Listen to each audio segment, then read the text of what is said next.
qu'un jour on démembrera. Vous voyez, avant Pasteur, on disait il a les fièvres. Et puis après, on a vu qu'il y avait des fièvres qui étaient dues à des microbes et des fièvres qui étaient dues pas à des microbes. Là, je crois que le psoriasis est une maladie qu'on va démanteler un jour parce qu'on en saura assez et à ce moment-là, il y aura des traitements différents. Ça veut dire qu'on est encore sur la recherche actuellement? Oui, vous savez, bon, l'essentiel de ma vie maintenant, ça se passe à essayer de réfléchir sur comment mathématiser la biologie. Très bien. Bon. Eh bien, je peux vous dire que quand on a beaucoup travaillé sur l'histoire des sciences, on voit bien que la physique, le domaine de la physique, c'est extraordinaire ce qui s'est passé. Il y a eu d'abord l'électricité, la mécanique, l'optique, bon, tout ça a beaucoup avancé. Et puis au début du XXe siècle, avec le jeune Einstein, qu'on n'a plus besoin de présenter, mais d'autres aussi, Max Planck, on a fait faire à la physique un bond en avant extraordinaire. Eh bien, moi, je crois que la biologie en est encore au stade où était la physique avant Einstein. Oui, donc on a encore des choses à faire, voilà, et des marches. C'est-à-dire qu'il y a la grande avancée à faire qui va permettre de comprendre comment fonctionne tout ce qu'on voit. C'est une grande abstraction et je crois à l'heure actuelle que... Vous voulez que je vous raconte une histoire juive? Allez-y, professeur Escande. Rita Levi-Montalcini, qui est une femme extraordinaire que j'ai eu l'occasion de rencontrer, qui est morte maintenant, a eu le prix Nobel. Et pour les facteurs de croissance nerveux, très bien, avec Stanley Cohen. Et un jour, elle a réuni tous les chercheurs juifs de New York. Et elle leur a dit, vous voyez, ce sont les chercheurs juifs qui ont eu les prix Nobel pendant des années et des années et des années.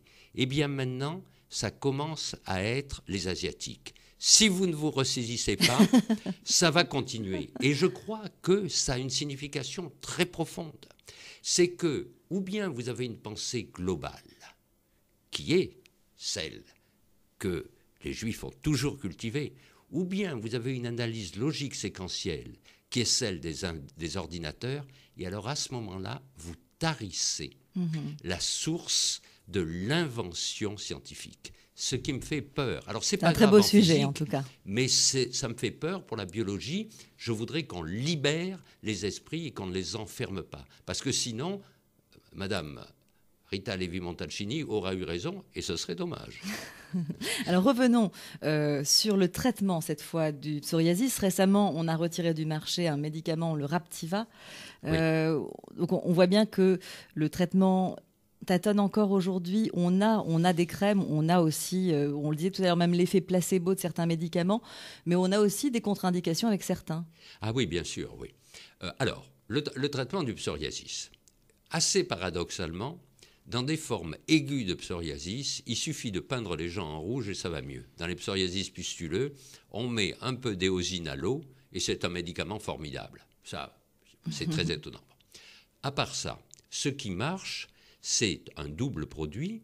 On met de l'acide salicylique, pas acétylsalicylique, ça c'est l'aspirine, de l'acide salicylique dans de la vaseline et ça fait partir les squames, ces espèces de gros trucs blanchâtres.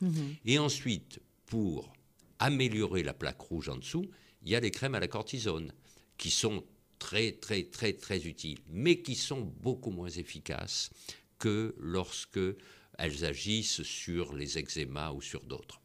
Mais enfin, quand même, acide salicylique et corticoïdes, c'est la base du traitement. Les corticoïdes à long terme, c'est quand même...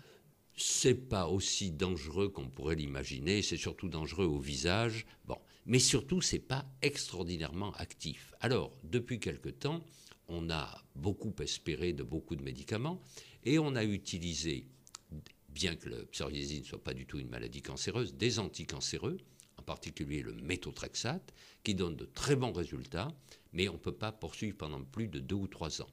Et puis ensuite, on a trouvé un médicament qui fait tenir les greffes, qui s'appelle la cyclosporine.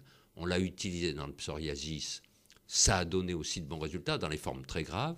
Et puis alors maintenant, on a les anti-TNF alpha. Le TNF, c'est le tumor necrosis factor, le facteur de nécrose de la tumeur.